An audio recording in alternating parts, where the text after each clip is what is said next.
good, guys? Welcome back to the channel. It's your girl, Neka. Welcome to Neka's News, aka Neka's Tea Talks. All right, so let's get straight into it. So, I'm sure everybody has heard on the news about the whole illegal immigrant situation. So, Donald Trump is trying to get rid of all illegal immigrants and send them back across the border.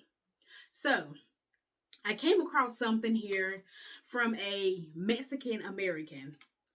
She says that she's all down for Trump. She supports Trump. She wants him to send her family members back. Illegal immigrants, she wants them to go back. And before I show you this clip, I kind of want to say, I have a friend. I'm not sure if she's, Mexican or Hispanic or whatever, but she is a citizen here. And she actually feels the same way. She feels like illegal immigrants get more financial assistance and help from the government than its own American people. So she wants them to go back as well. She wants them to, follow the policies and go back. And if you want to become a citizen, do that. But she's all down for Donald Trump. She supports him 100%. And of course, everybody has their right to support whoever they want to support. But go ahead and take a look at this clip. Flag of the United States of America. What do you think about Trump's border policy? I love it. I'm 100% for it. As a Mexican American, I truly believe that we need to take our country back.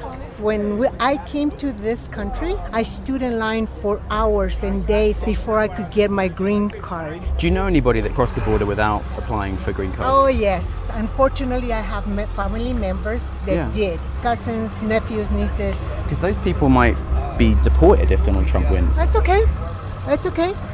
You would be okay with your cousins being deported? Yeah, I will be okay. They can be deported, but they can also apply to come back to the United States, but do it the right way. And how long have they been here for? Years, like 20, some like 30 years. How do you think they would feel about you saying that? Oh, they would be very angry. They are angry at me right now. They don't talk to me because I support Trump.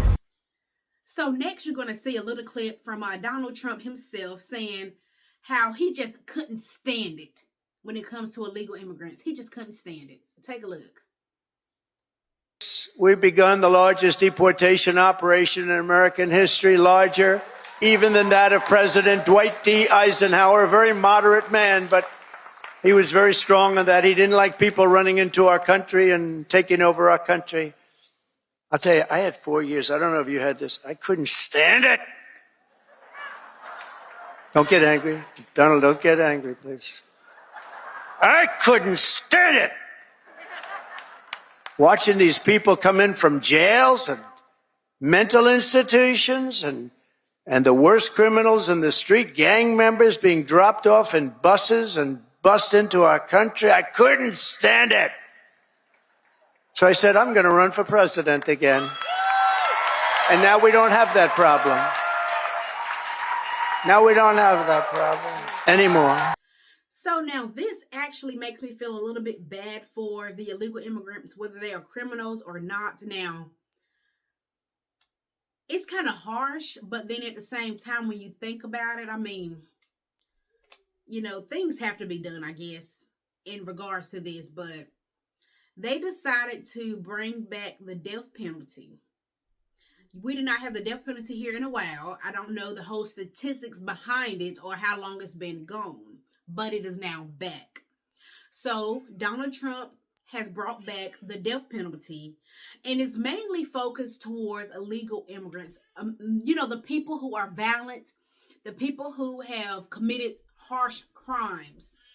They will now be put on death row if they are found guilty. Now, the reason I say it's harsh is because nobody wants to think about death. Somebody being killed from lethal injection. Nobody wants to think about that.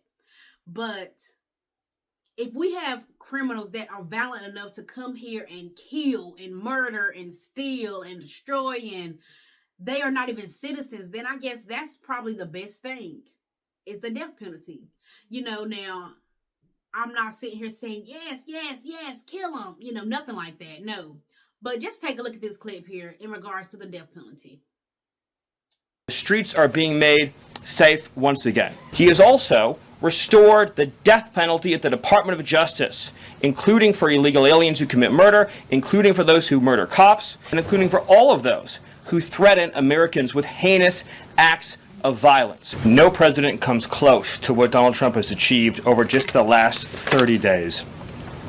He has packed 8 years of transformative action, restoring this nation, restoring our laws, restoring fairness, restoring economic opportunity, restoring national security in just 1 month. No one in this country has ever seen anything like it. And when you look at the consequentiality and the significance and the transformative nature of the actions he's taking, it truly defies description. For example, in just one area, this nation has been plagued and crippled by illegal discrimination, diversity, equity, and inclusion policies. It's strangled our economy, it has undermined public safety, it has made every aspect of life more difficult, more painful, and less safe. He has ended all DEI across the federal government. He has terminated all federal workers involved in promulgating these unlawful policies. He has ended diversity, equity, and inclusion in all federal contracting. He has restored merit as the cornerstone of all federal policy, restored the full, fair, impartial enforcement of our federal civil rights laws for the first time in generations. And he has cracked down on individuals across this government and nonprofits who have engaged in illegal racial discrimination against the American people. This includes making clear to every educational institution in this country that ending diversity, equity, and inclusion, ending unlawful race discrimination is a precondition of receiving federal funds. He has also saved women's sports by ending the participation of men in women's sports. He has ended radical gender ideology across the entire federal government, and he's pressured the private sector to also end and combat radical gender ideology. He's reestablished the scientific and biological truth that there are only two sexes in this country, male and female, that those are biologically based determinations. They are not based and can never be based on gender identity. That includes rooting out of the Department of Defense all DEI policies, all critical race theory, all gender madness, and once again having a military that is focused solely and exclusively on readiness, preparedness, and lethality. As I'm sure Kevin will talk about more, of course, he has undertaken a historic cost-cutting effort across the federal government, launching the first ever Department of Government Efficiency, uncovering corruption on a scale that we never thought imaginable, terminating every single federal worker that we have found to be engaged in the corruption and theft and the waste of taxpayer dollars, and already saving $50 billion in a single year, which over a 10-year period would be $500 billion. Just think about how vast and enormous that sum is. Of course, as you all know, he has renamed the Gulf of Mexico to its correct and proper name, the Gulf of America. He has renamed Mount Denali into Mount McKinley, part of a historic effort to restore patriotism and national pride all across this land. He has ended the weaponization of the federal government, restored the Department of Justice to its true mission of combating threats to this nation and keeping the American people safe. He has ended all federal censorship of free speech. This has been one of the greatest crises that has plagued this nation. Years and years and years of the federal government violating the First Amendment to take away Americans' right of free speech. President Trump has ended that, and he has demanded that all federal workers, all law enforcement, cease any effort to intimidate the rights of Americans or to police their speech. He is also... All right, so now this next clip is mainly for the illegal immigrants who are trying to get a green card. Now, of course, since I am a citizen, I, don't know anything about the policies on green cards, but I want you to take a look at this. Now, this might be a little lengthy, but the reason I made it lengthy is so just in case if anyone come across this post, they can watch this and they will know exactly what to do in regards to getting a green card so that they can become a legal citizen here in America. So take a look at this and you let me know how you feel afterwards.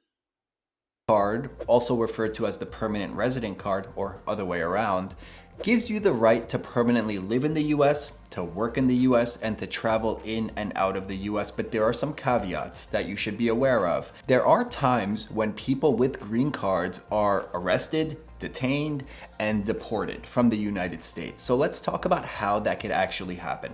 One of the most common ways that immigration can target you is if you're using the green card as a glorified tourist visa. I see this frequently with elderly parents of US citizens. Oftentimes they have a child who's a US citizen over the age of 21. The child petitions for the parents get a green card, permanent resident card, but the parents don't really want to live full-time in the United States. They want to spend like 6 months in the United States, 6 months outside of the United States, and just keep traveling like that back and forth. They want to have an easy way to enter the United States. So that's why they got the green card. I generally advise against this when I know it's the plan, because if you're not intending to permanently live inside the United States, you can technically be charged with abandoning your residency or not maintaining your immigrant intent and eventually losing your residency. A common way that this will happen, the most obvious way, is if you physically depart the United States with your green card for more than 1 year continuously. There's a presumption that you've abandoned your green card, so when you try to come back, there is a high chance that in the airport, the immigration officer will send you to a back room. It's called secondary inspection, and they will interview you. And the purpose of the interview is to determine whether you intended to spend more than 1 year continuously outside of the United States.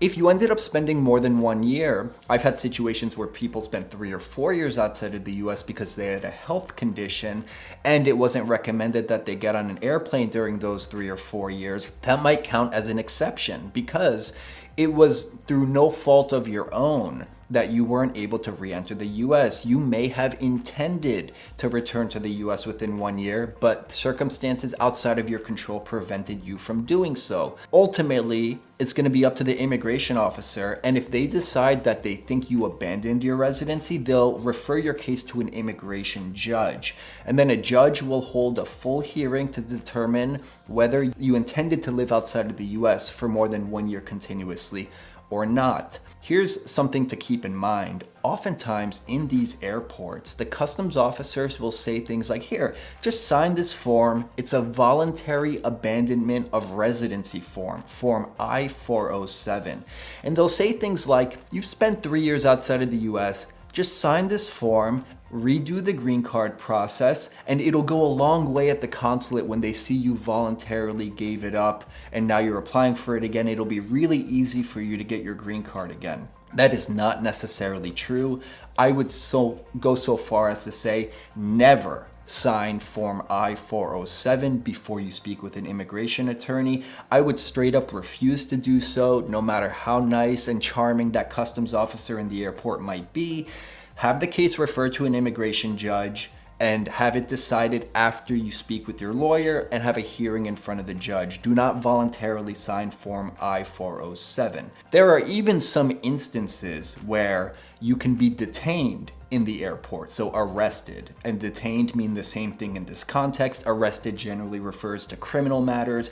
Detained is civil matters, which includes immigration. Immigration is not inherently criminal. So if you're detained, again, don't sign Form I-407 until you speak with an immigration attorney. And I've even seen customs officers threaten to detain you if you fail to sign this form. But if you do sign the form, you're often put back on a repatriation flight back to your home country right away. So do not sign Form I-407 if you don't fully understand what you're doing and if you didn't speak with an immigration attorney first. After one of my clients becomes a permanent resident, and I have this conversation probably like 2 or 3 times a week, I give them a whole list of do's and don'ts of residency. Like, this is how you can travel internationally. You need to pay your tax returns. Do not register to vote. If you're arrested for any crime or charged with any crime, you need to tell me or an immigration attorney in addition to your criminal defense attorney. That last one is super important. As a permanent resident, you can still be deported from the United States for certain offenses. And these offenses may seem really small. I can't tell you how many times I've asked people about their criminal history, and they've said things like, I have no criminal history. And then when I dig deeper and I ask, have you ever had contact with the police? They say something like, yeah, I had a DUI like 7 years ago, but my criminal defense attorney told me that it's expunged and off my record, and I paid all the fees, and the criminal court said I'm good to go. It doesn't matter what the criminal court said. Every criminal charge, can have immigration consequences. And sometimes the criminal defense attorney you're working with doesn't understand the immigration consequences of criminal convictions.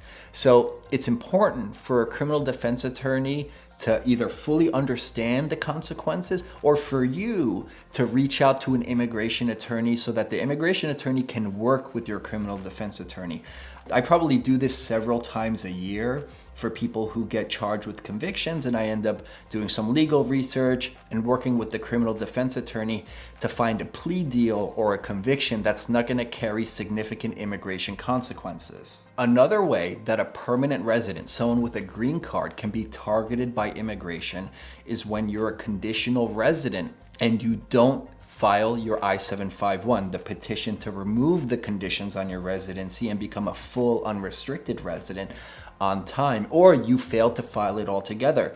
Something I see regularly is someone is a conditional resident, and by conditional resident, I mean you got your residency through marriage to a US citizen, and on the date that you got your green card, you were a resident for less than 2 years. So generally, when this happens, your green card will have a 2-year expiration date on it.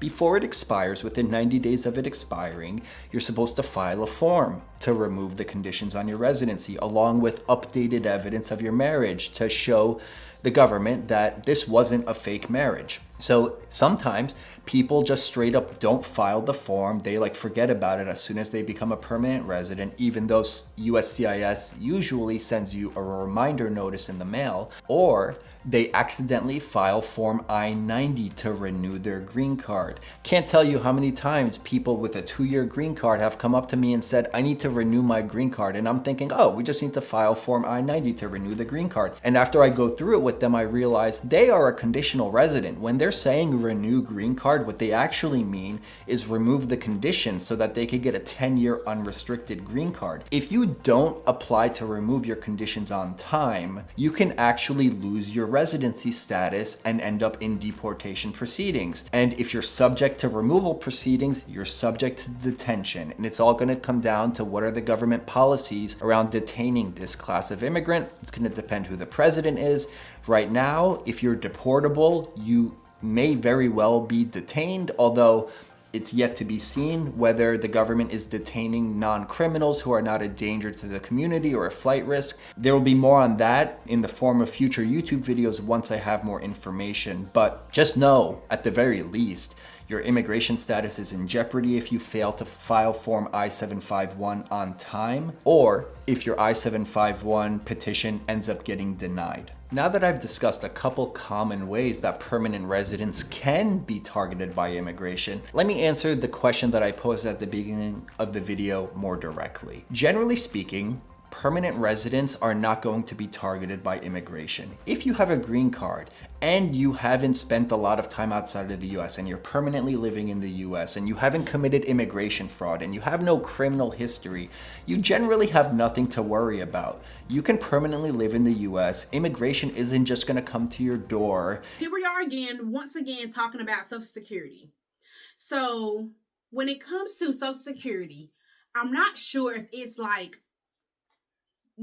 dealing with SSI or SSA. Now, SSI, that's for people with disabilities. And I believe SSA is mainly focused on the disabled elderly people who have worked and they receive a check now.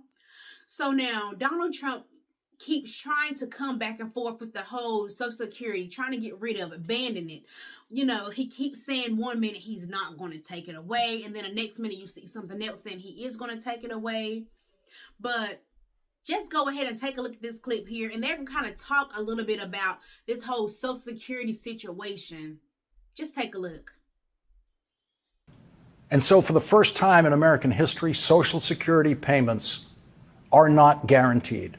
Since the delivery of the first Social Security check in 1940 to the first Social Security recipient, Ida Mae Fuller, Social Security checks have never been a day late or a dollar short, not once. But Elon Musk's illegal specialty when he takes over agencies of the federal government is to stop payments. And so the 71 million people who receive Social Security payments every month for the first time in history can no longer be sure if the next payment is coming. Michelle King was the acting commissioner of Social Security until either yesterday or today. Rumors started reaching me early this afternoon from people with expert knowledge of the workings of Social Security that the Musk coup at Social Security was underway. There is a line of succession for acting commissioners of Social Security. When a commissioner of Social Security leaves office before a new commissioner has been confirmed by the Senate, then the deputy commissioner shall be the acting commissioner, according to that written line of succession. And that is exactly how Michelle King, who has been with the Social Security Administration since 1994, took office. But when Michelle King was forced out of that office, the line of succession was violated. And Donald Trump appointed another Social Security employee, Leland Dudek, as the acting commissioner of Social Security after Leland Dudek posted favorable comments about Elon Musk's so-called Department of Government efficiency on social media. Leland Dudek was a senior advisor at Social Security for the Office of Program Integrity. That means he was an IT guy. The IT guy is now the acting commissioner of Social Security, the single biggest item in the federal budget, way bigger than the Defense Department. There was no reason to believe that this day could ever come. Yes, Republicans opposed the creation of Social Security in 1935 by President Franklin Delano Roosevelt, following the design for the program created by the first woman member of the cabinet, Secretary of Labor Frances Perkins. Republicans insisted that it was out of control socialism and unconstitutional. Frances Perkins designed the Social Security system with its dedicated tax, payroll tax, funding directly from our workers' paychecks in such a way that once it was enacted and in place, Franklin Roosevelt said, quote, "No damn politician can ever scrap my Social Security program." Democrats had overwhelming majorities in the House and the Senate in 1935 and could pass the Social Security Act without Republican support. But when the final votes came, several Republicans in the House and the Senate then joined Democrats when they saw how popular Social Security was even before it existed. The first Republican president elected after the creation of Social Security, former General Dwight D. Eisenhower, who conquered Germany in World War II, said at the end of the second year of his presidency, 14 years after the first Social Security check was issued, in a letter to his brother, quote, "Should any political party attempt to abolish Social Security, unemployment insurance, and eliminate labor laws and farm programs, you would not hear of that party again in our political history." In that same letter, President Eisenhower referred to some rich right-wing Republicans who wanted to end Social Security in the 1950s. He called them a tiny splinter group and said, "Their number is negligible and they are stupid." They are stupid. That is the clear wisdom of Dwight D. Eisenhower speaking from the grave about what is happening at Social Security tonight. So now, in regards to the legal immigrant situation again, now I've come across a lot of things about, ICE has been sending back veterans, people who have served for this country, but yet again, they have been getting deported. Now, I think that's wrong, but I don't think that Donald Trump really thought about his whole plan. He just wanted to get them out of here. I want to get rid of you now. I want to get rid of you. But he didn't think things through. He didn't think things out. So for people who have fought the country, who have been here 20, 30, 40, 50, 60 years, and now you're knocking on their door to deport them. You know, this is making everybody upset. Veterans are upset. I served my country, and here I go. You're trying to ship me back over to wherever I was born at, and I've been here for 50 years. That is not right. So take a look at this veteran and what he had to say. The things we did and the things we fought for and the boys that died for it, it's all gone down the drain. Our country's gone to hell in a handbasket. We haven't got the country we had when I was raised. Not at all. Nobody will have the fun I had. Nobody will have the opportunity I had. It's just not the same. That's not what I was. That's not what they died for. It's just not it. Just takes me time to get over it because why me sitting here like this? See? All right, so the last thing I want you to see today will be from Bernie Sanders. Now, he speaks out on a lot of situations, a lot of things that Donald Trump is doing that is not right. Things that are, illegal. And it feels like to me that all the other presidents in the world have followed the policies when it comes to going through the House and the Senate and the legislatures and doing everything they have to do. But now Trump gets into office and he's just going rogue. I mean, he's doing whatever he wants to do. But yet again, nobody is saying anything about it. Nobody has said, look, this is wrong. You need to step down. You need to do this, or you need to follow the policies. Everybody in the White House is on board. The Republicans is on board. Even the Democrats who we have in the office, in the Senate or the House or whatever, they ain't saying nothing. So I'm just like, what is there to say? Because nobody is stepping up for us. Nobody is speaking for us. But yet again, he's making all these decisions solely on his own. Just take a look at what Bernie Sanders has to say about that. $38 billion richer. Zuckerberg has become $49 billion richer, and Bezos has become $28 billion richer since Election Day. 60% of Americans live paycheck to paycheck. 85 million Americans are uninsured or underinsured in terms of health care. Does anyone really think that the oligarchs give a damn about ordinary? Trust me, they don't. Mr. President, we are living in an extremely dangerous time. And future generations will look back at this moment, what we do right now, and remember whether we had the courage to defend our democracy against the growing threats of oligarchy and authoritarianism. They will remember whether we stood with President Abraham Lincoln at Gettysburg, who in 1863, looking out over a battlefield where thousands of people had died, thousands of soldiers died in the fight against slavery, and he stated that, quote, "This nation under God shall have a new birth of freedom, and that a government of the people, by the people, for the people, shall not perish from the earth." Do we stand with Lincoln's vision of America, or do we sit idly by and allow this country to move into a new vision?